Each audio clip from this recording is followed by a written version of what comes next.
الهدى ابتغاء مرضات الله وقربه وثوابه آمين اللهم آمين. Kita sampai kepada ayat yang keberapa?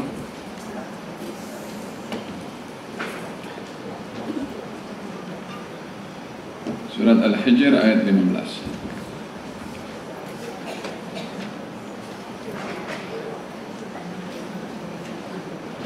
Betul? Hah? 8?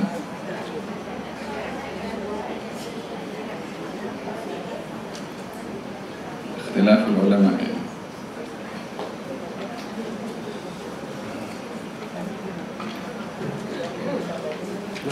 A'udzu billahi minasyaitonir rajim. Walaqad arsalna min qablika fi syi'il awwalin. وما يأتيهم من رسول إلا كانوا به يستهزئون كذلك نسلكه في قلوب المجرمين.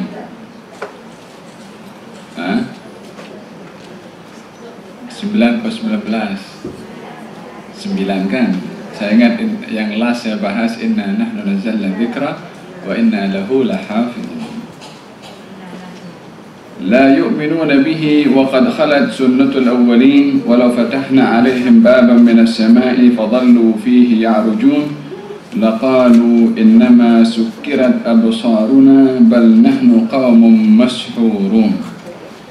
Ayat yang ke-10 surat Al-Hijr. Yang 9 saya sudah bahas, ingat. Dan sesungguhnya kami telah mengutus beberapa rasul sebelum kamu, wahai Rasulullah Muhammad, kepada umat-umat yang terdahulu, dan tidak datang seorang rasul pun kepada mereka melainkan mereka selalu memperolok-olokkannya. Demikianlah kami masukkannya, yakni rasa ingkar dan memperolok-olokkan itu ke dalam hati orang yang berdosa, yakni orang kafir. Mereka tidak beriman kepadanya, yakni kepada Al-Quran atau kepada Allah, dan sesungguhnya telah berlalu sunnatullah, ketetapan Allah terhadap orang yang dahulu.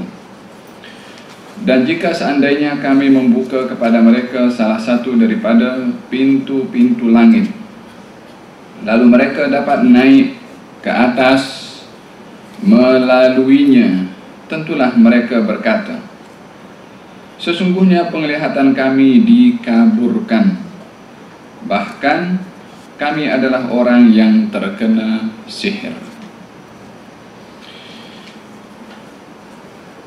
Ayat ini adalah merupakan satu wasilah cara Allah Subhanahu wa taala menghibur kepada Rasulullah sallallahu alaihi wasallam bila mana beliau susah hati, bila mana beliau sedih, tertekan, terganggu perasaannya ketika menghadapi kerenah dan juga sikap serta perbuatan bangsa Arab ketika itu yang memusuhi, yang menyakiti serta mendustakan kepada Nabi sallallahu alaihi wasallam. Dan setiap nabi yang diutus oleh Allah Subhanahu wa taala pastinya akan mendapatkan atau menghadapi cabaran yang terutama sekali adalah cabaran dalam bentuk pendustaan, yakni tidak diterima dan tidak diakui ajaran yang dibawa oleh Nabi tersebut. Ini adalah menjadi satu reality kepada setiap Nabi yang diutus oleh Allah Subhanahu wa ta'ala. Dalam ayat ini Allah berfirman, dan sungguh kami telah mengutus sebelum engkau, wahai Rasulullah Muhammad, fi syi'il awwalin, yakni kepada golongan-golongan yang terdahulu. Yang dimaksudkan adalah golongan sebelum Nabi Muhammad sallallahu alaihi wa ala alihi wasallam. Siapakah mereka itu? Kita bila mana melihat sejarah kemanusiaan yang diciptakan oleh Allah Subhanahu wa ta'ala, kekufuran itu bermula di zaman Nabi Nuh alaihi wa ala nabiyina afdhalus salatu wassalam. Allah Subhanahu wa ta'ala berfirman, kana an-nasu ummatan wahidatan faba'athallahu an-nabiyyin mubasysyirin wa mundhirin. Kana an-nasu, manusia ini awalnya ummatan, satu umat, wahidatan, satu.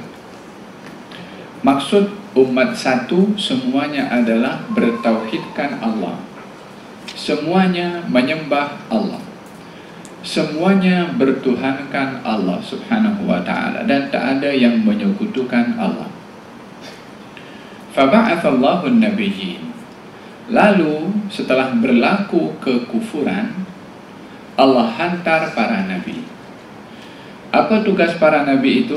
Mubasysyirin wa mundhirin, untuk menyampaikan berita gembira agar supaya mereka yang kufur beriman, agar supaya dapat meraih berita gembira yang dikhabarkan oleh nabi dan rasul yang mendapatkan berita tersebut daripada Allah yang menyediakan kenikmatan di surga, dan itu adalah merupakan berita gembira bagi orang-orang yang beriman.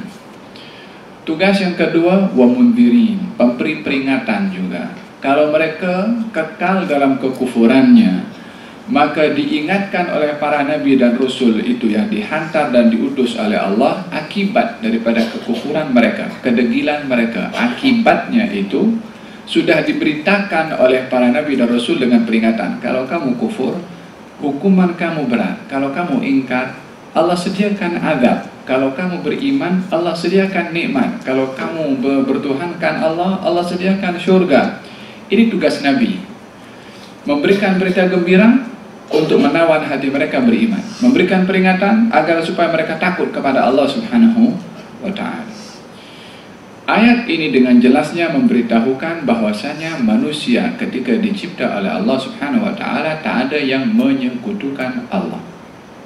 Sebagai satu pertanda atau sebagai pemberitahuan bahwasanya Allah tidak menyuruh atau tidak menciptakan seorang pun untuk kafir kepada Allah, tapi diciptakannya semuanya beriman kepada Allah. Bahkan benih keimanan itu kekal hingga hari ini pada setiap bayi yang dilahirkan, dengan dilahirkan dalam keadaan fitrah. Dalam keadaan fitrah. Apa arti fitrah? Bersih, suci, beriman, bertauhid kepada Allah Subhanahu wa ta'ala. Kullu mauludin yuladu ala al-fitrah. Setiap bayi yang dilahirkan itu dilahirkan atau diciptakan oleh Allah dengan fitrah, dengan suci, dengan murni, dengan bersih. Maksud bersih di sini bersih daripada kekufuran. Wa innama abawahu, akan tetapi kedua ibu bapa bayi yang suci bersih itu, yuhawwidanihi, menjadikan bayinya, anaknya beragamakan Yahudi, au yunassiranihi, atau mendidiknya untuk beragamakan Kristen, au yumajjisanihi, atau mendidiknya untuk beragamakan agama Majusi. Nabi sebutkan tiga agama, Yahudi, Kristen, dan Majusi, disebabkan oleh karena ini agama yang dikenali oleh bangsa Arab pada ketika itu, yang bukan bermakna agama hanya terhad kepada tiga. Di situ ada Buddha, ada Hindu, agama Konghucu, macam-macam punya agama. Nabi sebutkan tiga karena ini yang dikenali oleh masyarakat Arab. Dalam arti yang lain, ibu bapanya boleh menjadikan dia beragama Hindu, boleh menjadikan dia beragama Buddha, atau boleh menjadikan dia beragama apa saja. Yang mengubah fitrah bayi itu adalah orang yang mendidiknya. Tapi Allah berikan, ciptakan bayi ketika dilahirkan adalah berada dalam keadaan suci. Manusia pertama yang dicipta oleh Allah Subhanahu wa ta'ala dan diturunkan ke muka bumi ini, siapa namanya? Nabi Adam alaihissalam. Seorang yang beriman, bahkan dia Nabi dan juga Rasul. Yang kedua, Siti Hawa pun juga seorang yang beriman dan juga menjadi sebab adanya zuriyah. Nabi Adam beriman, Siti Hawa beriman. Itu orang pertama yang ada di atas muka bumi ini. Kalau begitu, yang pertama daripada manusia menempati muka bumi ini adalah orang yang beriman. Nabi Adam, Siti Hawa mempunyai keturunan. Dikatakan bahwasanya Siti Hawa setiap kali melahirkan adalah sepasang, dan berterusan keturunan itu sampai ramai daripada ini dunia yang sekarang berbilion atau berapa jumlahnya, mulanya daripada 2 orang saja, Nabi Adam dan juga Siti Hawa. Terdapat berbagai pandangan berapa, sebelum saya jelaskan ayat yang tadi, berapa jarak antara Nabi Adam dengan kita. Berbagai macam penafsiran. Ada yang mengatakan 5.000 tahun. Ada mengatakan lebih daripada itu. Bahkan pula ada pula mengatakan bahkan sampai puluhan, mungkin jutaan tahun, berdasarkan dengan adanya fosil-fosil tertentu yang dijumpai dengan dia punya kerangka itu yang begitu besar, sehingga orang satu berdiri kepalanya nampak kecil saja, kepalanya besar. Kajian ada yang mengatakan bahwasanya sangat di Perancis dibuat satu kajian akan fosil itu yang dijumpai, kerangkanya manusia, akan tetapi tidak mempunyai kalau manusia ini ada kerongkongan. Ini wasilah untuk orang boleh bercakap. Fosil itu dijumpai tak ada benda itu. Jadi dipertikaikan oleh mereka, adakah ini manusia atau makhluk yang menyerupai manusia? Kalau manusia mesti ada lengkap dengan organ untuk boleh bercakap, tetapi ini tak mempunyai organ untuk bercakap. Falhasil ada mengatakan mereka itu adalah makhluk menyerupai manusia tapi bukan manusia. Tapi di dalam hadis dinyatakan bahwasanya Nabi Adam ini mempunyai bentuk tubuh badan yang besar, sehingga dikatakan tingginya itu sampai 60 dhira', 60 hasta. Bangunan masjid ini sangat hanya beberapa hasta sahaja. Falhasil tak kisah itu sejarah punya pasal atau sejarah punya cerita. Intinya adalah bumi diciptakan oleh Allah dengan berpenghunikan orang-orang yang beriman, termasuk anak cucu cicit Nabi Adam pada kurun-kurun pertama daripada Nabi Adam alaihissalam. Bila bermula kekufuran? Di zaman Nabi Nuh. Di zaman Nabi Nuh baru mulai kekufuran. Disebabkan oleh kerana kalau selama Nabi Adam dan anak cucu cicitnya itu masih orang-orang beriman, tak perlu dihantarkan lagi Nabi untuk mengimankan mereka, karena mereka sudah pun beriman. Tugas Nabi itu mengajak mereka supaya beriman kepada Allah. Akan tetapi ketika muncul kekufuran, berarti kekufuran itu adalah perkara yang baru, yang bid'ah. Baru muncul kekufuran setelah keimanan. Munculnya kekufuran di zaman Nabi Nuh, Allah Subhanahu wa ta'ala menghantarkan Nabi Nuh untuk memperbaharui ajaran agama tauhid yang dibawa oleh Nabi Adam alaihi wa ala nabina afdhalus salati wassalam. Walihada dalam Al-Quranul Karim Allah Subhanahu wa ta'ala berfirman, kalau ikut tartib kenabian Nabi dan Rasul, setelah Nabi Adam siapa? Nabi Nuh, Adam, Idris dulu.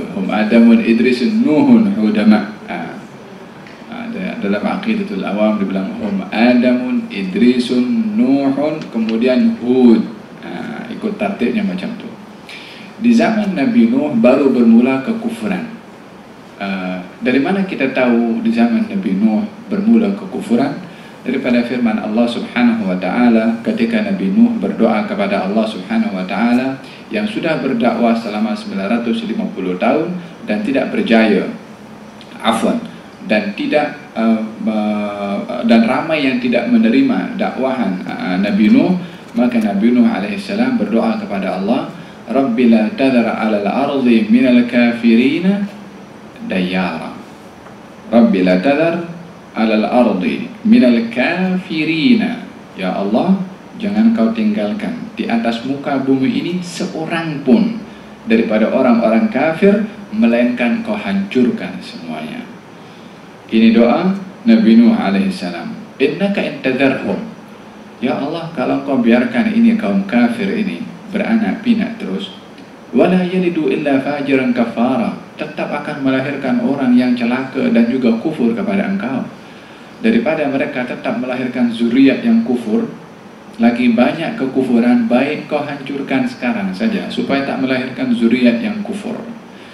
Allah Subhanahu wa ta'ala mengabulkan doa Nabi Nuh, sehingga Allah Subhanahu wa ta'ala menurunkan air hujan daripada langit, dan juga munculnya air atau keluarnya air daripada bumi, sehingga bumi ini dipenuhi dengan banjir yang menyeluruh, semuanya hancur.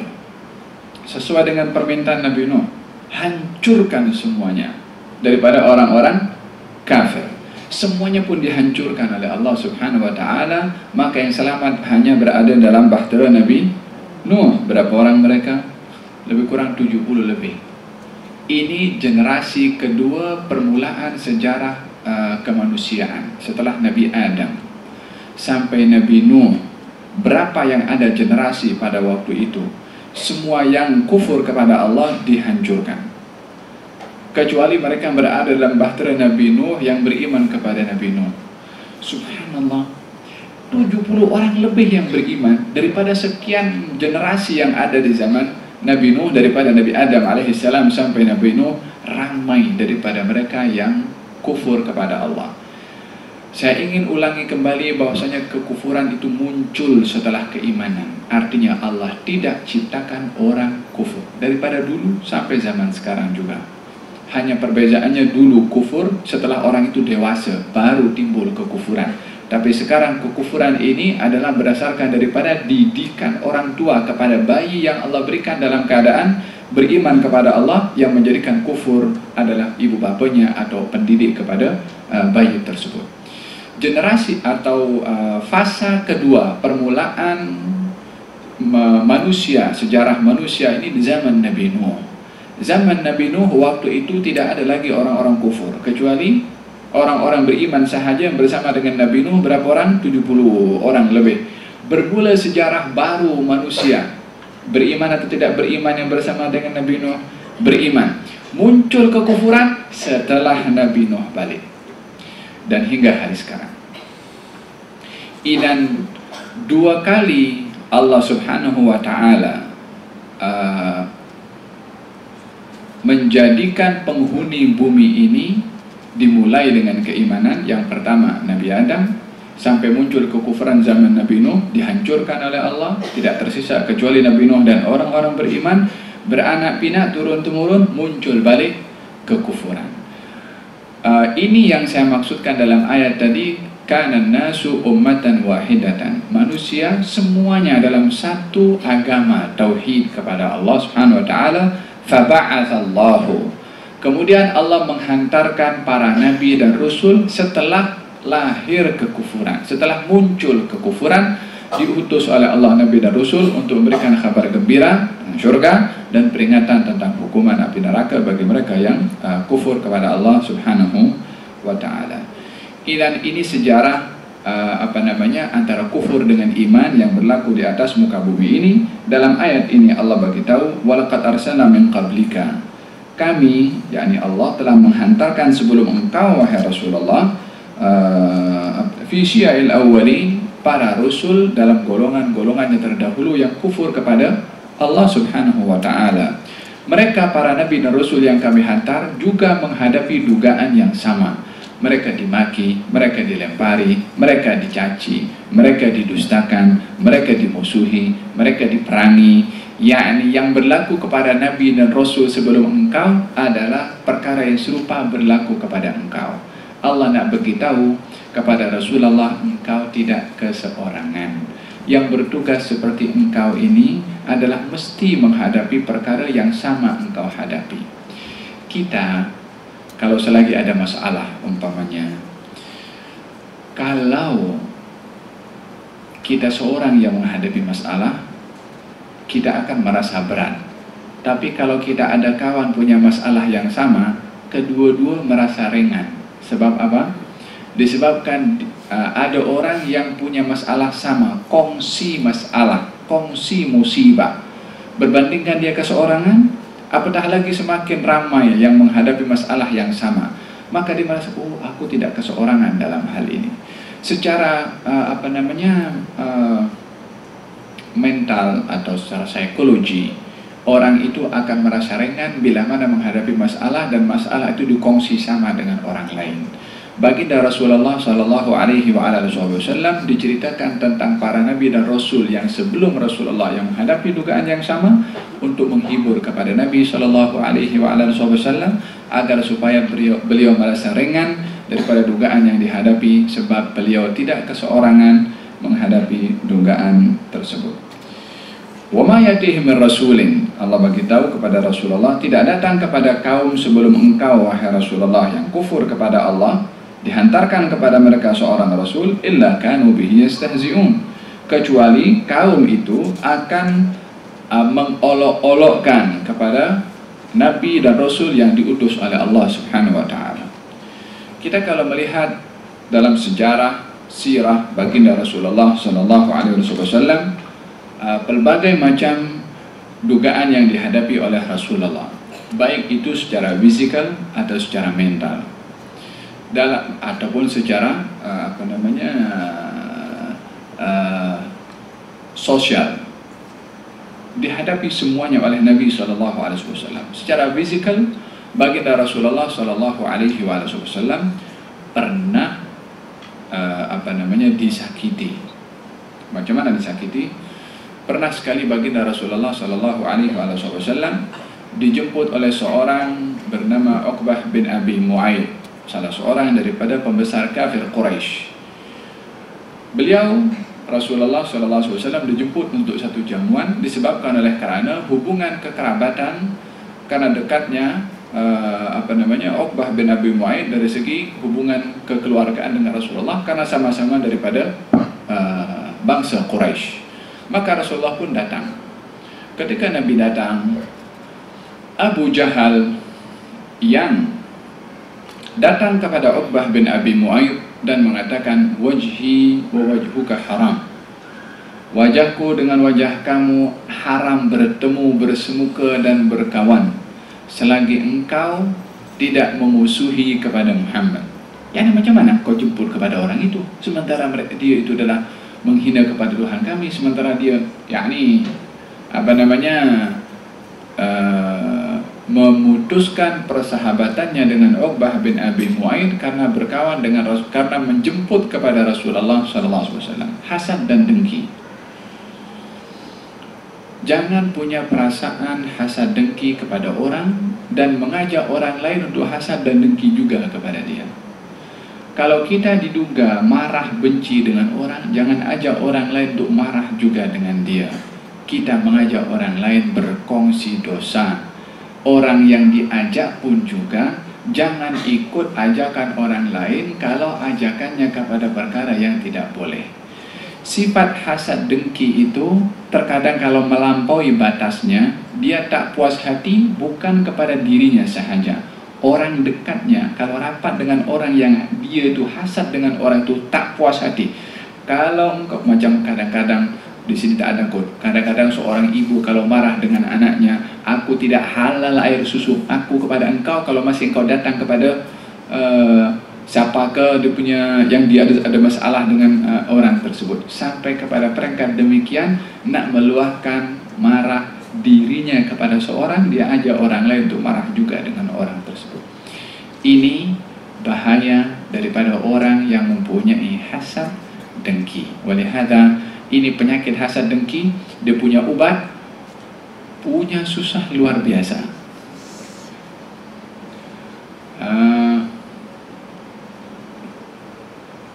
Kalau kanser itu tak tahulah berapa stage-nya ni hasad dengki, sebab Nabi bagi tahu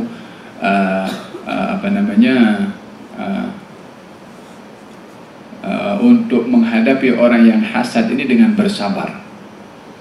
Kata syair mengatakan, isbir ala mudadil hasudi fa inna sabraka qatiluhu, an-naru ta'kulu nafsaha in lam tajid ma ta'kulu. Sabarlah kamu menghadapi hasad orang yang hasad dengki kepada kamu. Sesungguhnya kesabaran kamu itu dapat membunuh perasaan hasad dengki orang itu. Umpama kayu bakar itu akan padam dengan sendirinya kalau tak ada kayu yang dibakar. Artinya apa? Orang kalau hasad dengki kepada kita, kita balas macam orang nyalakan api tambah lagi kayu. Apa jadi? Makin marah itu kayu. Orang yang lawan dengan marah dan juga mencabar kepada orang yang hasad dengki macam orang yang letak kayu pada api yang menyala dengan kayu. Tapi kata penyair itu, sabar kamu. yakni kalau sabar maknanya tak letak kayu.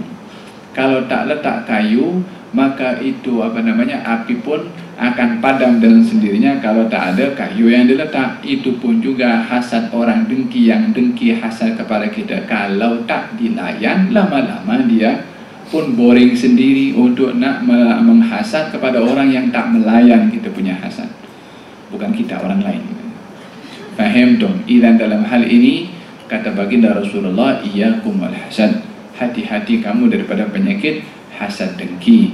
Fa innal hasada ya'kulul hasanat kama ta'kulun naru al-hatab. Sesungguhnya hasad dengki itu memakan kayu bakar, memakan kebaikan umpama api yang memakan kayu bakar. Kata baginda Rasulullah dalam hadis yang lain, dabba ilaikum da'ul umam. Dabba ilaikum da'u al-umam. Dabba itu kalau dalam arti bahasa Arab itu merangkak. Tapi kalau masuk ke tubuh badan, maksudnya itu umpama darah yang mengalir ke seluruh organ. Dabba ilaikum akan menyerap masuk dalam tubuh badan kamu ini da'ul umam, penyakit yang menimpa kepada setiap umat. Da'u al-umam, da itu penyakit, umam adalah umat. Yang tak ada setiap umat kecuali terkena penyakit ini. Dan ini adalah penyakit yang amat berbahaya. Apakah itu wahai Rasulullah? Al-hasadu wal baghdha, hasad dengan rasa benci. Fa inna, sesungguhnya penyakit ini adalah merupakan al-haliqah, pencukur. La aqul haliqatu sya'r, aku tidak maksudkan penyakit itu adalah pencukur rambut. Haliqatud din, pencukur kepada agama. Artinya apa? Agama pun akan diterobos, akan dilanggar, tak dihiraukan untuk hanya memuaskan perasaan hasad dan juga benci kepada orang lain. Bukankah ramai orang yang hasad dengki bukan lagi menerobos agama, memperguna agama untuk memuaskan perasaan hasad dan juga kebencian? Bukankah peperangan yang berlaku zaman sekarang ini antara orang Islam dan orang Islam juga motifnya dua ini? Kalau bukan hasad, benci. Al-baghdha, rasa marah, emosi. Ini penyakit yang menimpa kepada siapa? Kepada umat yang terdahulu dan kita punya zaman kita sekarang ini, yang Nabi sudah maklumkan awal-awal. Artinya apa? Kalau ada orang ada dua sikap ini, hati-hati, ini penyakit amat berbahaya yang sudah diingatkan oleh Nabi SAW. Kita kalau pergi check up, pergi dokter, kemudian dokter bagi tahu, oh kolesterolnya tinggi nih, hati-hati. Oh ini punya gula dah mula naik. Bagi tahu sama dokter, kolesterol tinggi, dia punya gula tinggi dia. Apa kita buat balik rumah?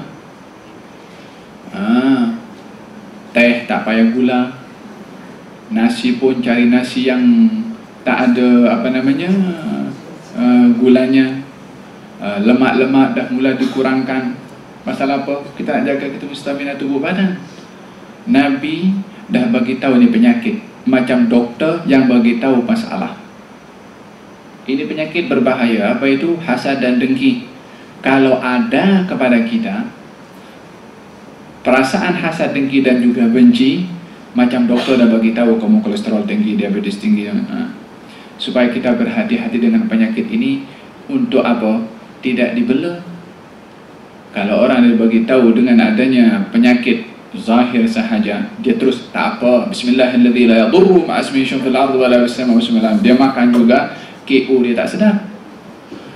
Dan dalam hal ini diberitahukan penyakit ini supaya kita berhati-hati kalau ada masalah seperti ini. Kata baginda Rasulullah, fa idza hasadta fala tabghi. Kalau kamu punya sifat hasad dengki, jangan melampau. Yani apa jangan melampau? Jangan dizahirkan, jangan ditunjukkan dengan kata-kata ataupun dengan perbuatan.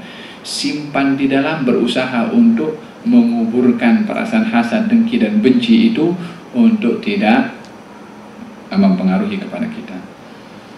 Falhasil baginda Rasulullah sallallahu alaihi wasallam yang dijemput oleh Uqbah bin Abi Mu'aid, Abu Jahal yang marahkan karena hasad dengkinya kepada Rasulullah, marahkan kepada Uqbah bin Abi Mu'aid, mengatakan, wajah aku haram berjumpa dengan engkau kalau engkau tidak memutuskan ataupun tidak membalas kepada Muhammad. Maka Uqbah bin Abi Mu'aid datang kepada Rasulullah, lalu mengambil kainnya itu dan macam dililitkan di belakang leher Nabi dan diheret oleh Uqbah bin Abi Mu'aid, sehingga diselamatkan oleh Sayyidina Abu Bakar As-Siddiq radhiyallahu anhu arda, sambil mengatakan, ataqtuluna rajulan an yaqula rabbi Allah. Adakah kamu nak bunuh orang yang hanya mengucapkan Tuhannya adalah Allah subhanahu wa ta'ala? Falhasil ini gangguan dalam bentuk fizikal yang dilakukan oleh orang Quraisy kepada Rasulullah SAW, dan banyak lagi gangguan dalam bentuk fizikal kepada Rasulullah yang dilakukan oleh orang-orang Quraisy. Gangguan mental kepada Rasulullah pun juga siapa orang yang paling jujur, lebih jujur daripada Rasulullah SAW? Tak ada. Tetapi pun dikatakan dengan demikian beliau adalah pendusta oleh orang-orang Quraisy. Walaupun sebelum diangkat menjadi Nabi, orang Quraisy yang sama memberikan gelaran Al-Amin, marwahnya, kedudukannya juga dinodai yang menyakiti mental dan perasaan Nabi Muhammad SAW. Dikatakan tukang sihir, dikatakan pendusta, dikatakan bomoh, dikatakan penyair, apalagi dikatakan membawa perkara yang dikatakan tidak waras, dikatakan gila. Ini kadang-kadang kata-kata ini lebih tajam daripada perbuatan. Terkadang orang itu boleh luka tubuh badan cepat sembuh, tapi luka perasaan lama nak sembuh. Walihada dikatakan bahwasanya bahaya lisan ini lebih berbahaya berbandingkan kepada tajamnya lisan ini lebih tajam berbandingkan kepada, lebih tajam daripada pisau ataupun pedang. Bila mana menyakiti kepada seseorang, maka bila mana terlalu dalam, maka akan sentiasa ingat kepada orang yang menyakiti perasaan seseorang tersebut. Mental Nabi pun disakiti oleh mereka orang-orang Quraisy. Secara sosial, perhubungan kemasyarakatan pun mereka juga menyakiti kepada Rasulullah dengan dipulaukan selama 3 tahun. Hal-hal ini yang menyebabkan Nabi menghadapi satu cabaran yang begitu hebat. Allah Subhanahu wa taala berfirman, "Wa ma ya'tihim min rasulin illa kanu bihi yastahzi'un." Dan tidak ada seorang rasul yang kami utus kepada kaum kecuali kaum itu akan menghina, memperli, mengolok-olok kepada nabi yang diutus oleh Allah. Kamu wahai Rasulullah, kalau diolok-olok sebelum kamu pun juga diolok-olok oleh kaum mereka sendiri. Dan ini bentuk daripada hiburan yang diberitahukan oleh Allah Subhanahu wa taala kepada Rasulullah sallallahu alaihi wasallam. Kita kalau seseorang yang menghadapi masalah, umpamanya ada musibah, baik itu umpamanya banjir atau orang kehilangan anaknya umpamanya, lalu kita datang untuk memberikan sifat solidarity kepada orang itu, selain dalam bentuk bantuan umpamanya, dalam bentuk untuk menghibur perasaan hati dan orang tersebut. Kalau orang kehilangan satu anak, ada orang kehilangan dua anak, yang kehilangan dua anak ada yang kehilangan tiga anak. Kalau orang hanya hilang harta bendanya tapi tubuh badannya selamat, ada orang yang kehilangan harta benda dan juga dengan nyawanya sekali. Hiburan seperti ini menenangkan orang yang menghadapi musibah, bahagian daripada memberikan semangat baru kepada orang yang susah. Allah ingin melahirkan semangat baru kepada Nabi SAW dengan diberitahukan kalau sebelum kamu pun juga diuji dan diduga oleh Allah dengan sikap kaum mereka yang kufur kepada Allah Subhanahu wa taala. Kadzalika nasluquhu fi qulubil mujrimin. Allah berfirman pada ayat yang ke-13, mereka tidak beriman kepada Al-Quran. Demikianlah kami memasukkannya rasa ingkar dan memperolok-olokkan itu ke dalam hati orang yang berdosa. Maksudnya bukan Allah memasukkan dalam hati orang kafir untuk mengolok-olok, tidak, tapi ingin memberitahukan demikian perangai orang-orang kafir, demikian sifat sebati kepada orang-orang kafir, mesti akan mengolok-olokkan kepada Nabi yang diutus oleh Allah Subhanahu wa taala. Artinya kalau orang berhadapan dengan orang yang mempunyai perangai yang tidak baik, maka dia justru akan hairan kalau berhadapan dengan orang yang tidak baik menunjukkan sikap yang baik. Kalau dia berhadapan dengan anak murid yang nakal, kemudian anak murid itu jadi sopan, polite, dia tenang, hadir tepat masa. Gurunya, apa jadi dengan murid itu? Kenapa lain daripada kebiasaannya? Sebab apa? Dah kenal perangai murid itu macam mana. Maka Allah memberitahukan perangai orang kafir itu memang macam tu. Mengolok-olokkan sudah merupakan sikap dan perangai sebati kepada mereka. Tak perlu hairan bila mana menghadapi sikap mereka seperti itu, karena itu adalah sifat semula jadi yang ada pada orang-orang yang kafir, adalah mengolok-olok, menghina kepada Nabi yang diutus oleh Allah. Jadi tak perlu untuk merasa hairan bila mana berhadapan dengan orang kafir yang mengolok-olok. Seperti mana pun berlaku zaman kita sekarang juga muncul karikatur tentang Rasulullah sallallahu alaihi wasallam pun dah beberapa kali terjadi. Bukan perkara yang baru orang menghina kepada Nabi sallallahu alaihi wasallam. Hanya kaum muslimin ramai yang kurang bijak menghadapi orang yang memaki ataupun menghina kepada Rasulullah sallallahu alaihi wasallam. Walaupun penghinaan itu bukan baru, membuat karikatur tentang Rasulullah satu penghinaan, tapi penghinaan dalam bentuk membuat karikatur itu bukan berarti hanya seperti itu saja dianggap menghina. Tapi banyak cara menghina kepada Nabi Muhammad SAW. Dengan tidak beriman kepada Rasulullah berarti juga menghina kenabian dan kerasulan Rasulullah. Di zaman Rasulullah berapa ramai orang menghina kepada Nabi SAW. Ramai orang tahu masyarakat pada waktu itu menghina Rasulullah, tetapi ramai yang kurang mengambil iktibar cara Rasulullah menghadapi kepada orang yang menghina Rasulullah. Saya bagi satu contoh. Dalam perjanjian Sulhul Hudaybiyah, perjanjian damai Hudaybiyah, tahun ke-6 daripada hijrahnya Rasulullah, Nabi membuat satu perjanjian. Perjanjian itu ditulis oleh Rasulullah, menyuruh Sayyidina Ali bin Abi Thalib untuk menulis perjanjian damai yang isinya adalah untuk berdamai, tidak berperang selama 10 tahun. Maka Nabi menyuruh Sayyidina Ali tulis ya Ali, Bismillahirrahmanirrahim. Kata waktu itu juru rundingnya adalah Suhail ibnu Amr. Ini Suhail pada akhirnya dia memeluk kepada agama Islam, tapi masa itu dia kufur. Wakil juru perunding daripada Quraisy, Suhail bin Amr. Kata Suhail bin Amr mengatakan, kalau kami ini dia mengatakan, jangan tulis Bismillahirrahmanirrahim, tapi tulis Bismikallahumma. Kami tidak biasa dengan sebutan Ar-Rahman-Ar-Rahim dalam surat menyurat kami, tapi tulis Bismikallahumma. Orang Arab dulu kebiasaannya kalau tulis surat, tulis Bismikallahumma. Kata baginda Rasulullah mengatakan kepada Sayyidina Ali, Ali, hapus Ar-Rahman-Ar-Rahim, tukar Bismikallahumma. Dihapus Sayyidina Ali, tulis Bismikallahumma.